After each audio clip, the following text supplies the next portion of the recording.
bunch of other things as well. Liberal MP Jason Falinski and Labor's Patrick Gorman. Good to see you both. Thanks for joining us. Look, I know often a lot of nice things are said when someone dies, but look, Tim Fischer was genuinely loved across the aisle. I think that is fair to say, and there's evidence in the fact that Kevin Rudd appointed him as an ambassador. Kim Beazley said such lovely things on his final day in Parliament. Jason, why do you think that is? Have we become since then, do you think, a bit more hostile in our politics?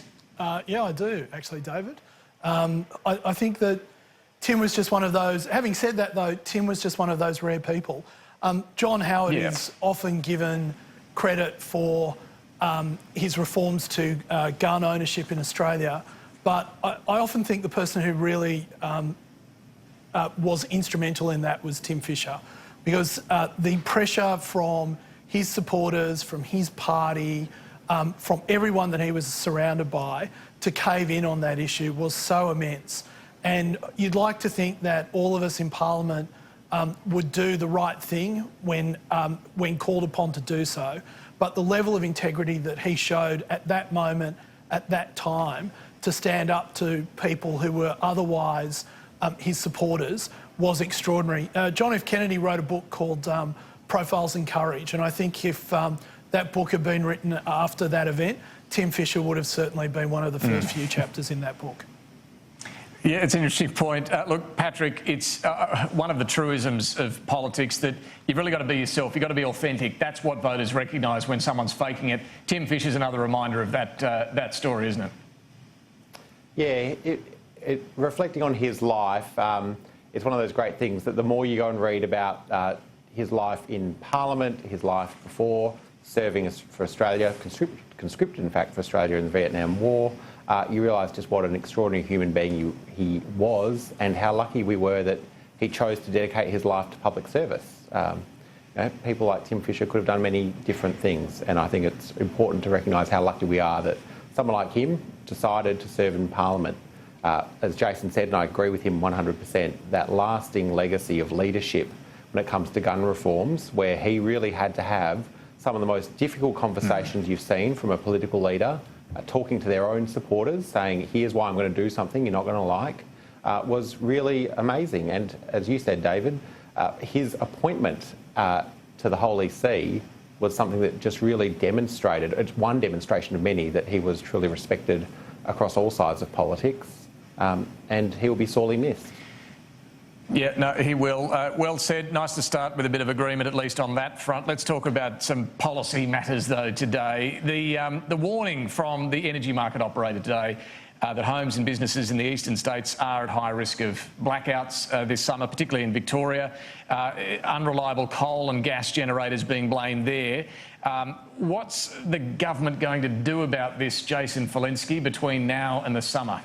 So, David, at the risk of getting you offside for the rest of the interview, I think what AEMO was actually saying was that gas and coal-fired power stations that provide reliable dispatchable power have been replaced with unreliable variable power sources, in particular renewable energy. In terms of what the federal... I think it was pointing to the breakdown that's happened at Loy Yang A power station in the Latrobe Valley, and also the AGL gas generator in Victoria. These are not at full capacity, and they're expressing a doubt they will be at full capacity by the summer or through the summer. That's true. They also point to Hazelwood, and that the majority of Hazelwood's power has been replaced with variable renewable energy, which is creating, and they're often put at points of great stress in the system, which means that you can't often utilise those power sources as often as you want, and those power sources so what's are the never... government going to do? Sorry. So the government, thank you. So the government is obviously building Snowy Hydro 2.0. We're backing the battery of the nation, which is the Tasmanian electricity project. They're years away, though. They're several years away, 4, 5, 6 years away.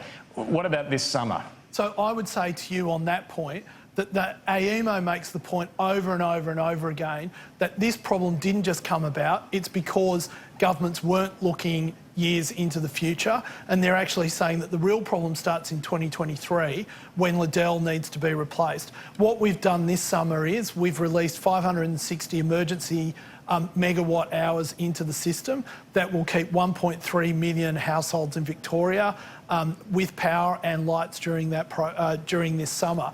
But this situation is unsustainable unless we start planning for tomorrow today, and that is why Snowy Hydro is part of that, battery is part of the Tasmanian project is part of that, and obviously keeping Liddell going for a period of time is part of that as well. Audrey Zibelman, the head of AEMO, Yes. is also making some pretty pointed remarks here as to what the government should do. She says, quote, "At present, AEMO does not have the tools or mechanisms to enable cost-effective access to sufficient resources for all hours of the year. So we are forced to use more emergency actions that impose unnecessary risk and cost on consumers just at a time where the goal is to pursue more cost-effective outcomes." Yep. I mean, do you see that as a message to the government that it needs to put rules in place, mechanisms, tools that she's talking about here?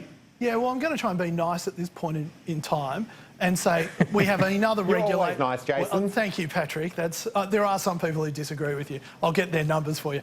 But the regulator, we have another regulator calling for yet more power.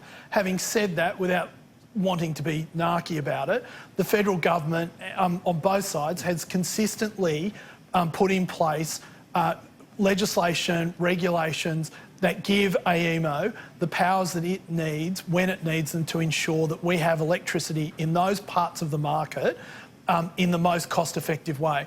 Now, if the chair of AEMO has a view that there are different ways of doing it that are more efficient and more cost-effective, then we will obviously look at doing that. And there would be no reason. She was a big supporter of the National Energy Guarantee, helped design the thing that you voted for about a year ago to the day. Were you wrong then in voting for that, or are you wrong now? So I think that in answer to that very technical question, there were some problems. Not technical at all. Well, there were problems with the National Energy Guarantee was the way that we dealt with the price issues in the electricity market, and also how we dealt with reducing carbon emissions out of the electricity market. We implemented the first part of that. The second part of that we're dealing with through a $3.5 billion fund in terms of carbon emission reduction fund. That is doing the job it is meant to do. The sector is generally saying that they would like a mechanism and a structure in which they can better plan that, which will allow them to make more investments. We need to continue to have more discussions with them to get that design right. All right, so this is still a work in progress, your energy policy? Well, it's fair to say that our nation is a work in progress, David, so we'll continue to work hard on it. All right, Patrick Gorman, can you... Sorry, Patrick, let me ask you a question. Can you explain to me what Labor's policy is right now on climate and energy, and whether you have a policy on climate and energy? Well, I think it's well known to all of your viewers, David, that Labor is going through a difficult but thorough policy review process. Every one of those policies that we took to the election, we are going through the process of reviewing. At the moment, it would be better if the government had a clearer energy policy than it does. We've said many times that we've had 15 energy policies, but there is no clear guidance. But do you have one? I mean, I'm not trying to make fun here, but you don't actually have one. No. All of our policies are under review. That's exactly what you'd expect after the message that was sent to us from the Australian people in May of this year. And do you have an inclination at the moment as to what would be the best course of action? Well, I don't want to see people bashing up on renewable energy. Renewable energy is a really important part of our electricity mix for the future. I think we should listen to these regulators when they say that there is a problem. Labor hasn't been in government for coming on 6 years. I think we're just 2 weeks away from that 6-year mark. So I think it's hard for the government to point any of these problems at Labor's feet. It's hard for Labor to criticise the government, I suppose. If you don't have a policy, it is pretty hard to get stuck into the government.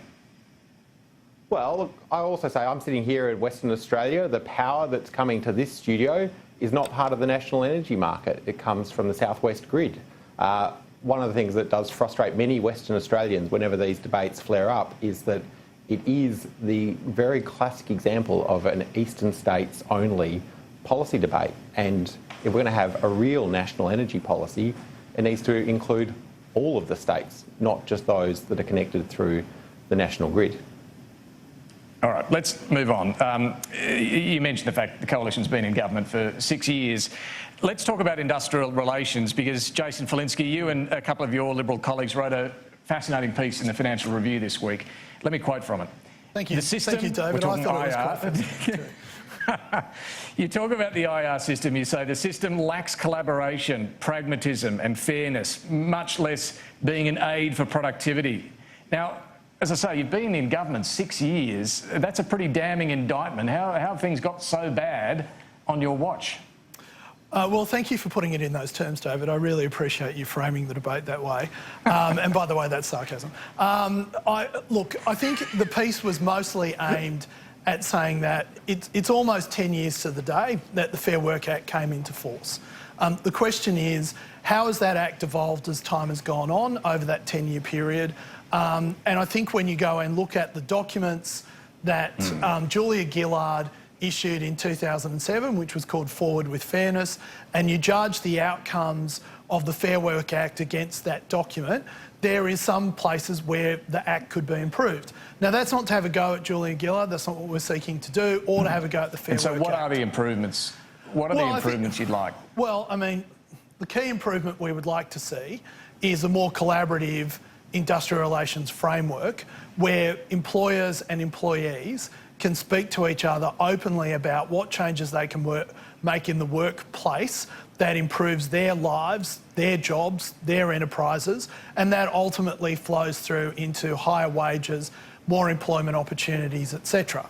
So they're the sorts of changes that we're looking at. But you know what? If you just go and look back at Forward with Fairness, Julia Gillard has some really great ideas in there, and they're probably worth going back and saying, maybe we need to amend the Fair Work Act to take into account of, firstly, how some of the laws got interpreted, which was not her intention, the way that they got interpreted, and secondly, how the labour force or the labour market has changed in the intervening period of 10 years. And but I think in terms of an actual change, I mean, I hear what you're saying, that you want workers and bosses to talk more and work together. What do you need to change to do that? Well, for example, we cite in that article an example of a construction company that in 2012 started the process of an enterprise agreement. By 2015, it abandoned that process because it was getting tripped up at every hearing in front of the Fair Work Commission. And so they decided just to go back and get it and start again, so the technical requirements, they wouldn't keep falling over.